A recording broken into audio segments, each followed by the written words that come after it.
If you're looking to mute audio by default on Twitch, this quick tutorial will show you exactly how. Let's get started.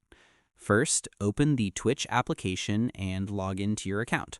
Once you're logged in, tap on your profile icon. Now look for the settings icon in the top left corner of your screen and tap on it. In the settings menu, you'll see an option called Preferences. Tap on Preferences. Once you're in the Preferences section, scroll down until you find the option that says Mute Feed by Default.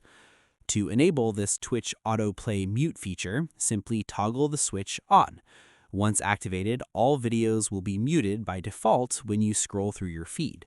If you want to unmute a specific video, just tap the unmute button or use your device volume controls. And that's it. You've successfully enabled the mute audio by default setting on Twitch. No more unexpected sounds while browsing.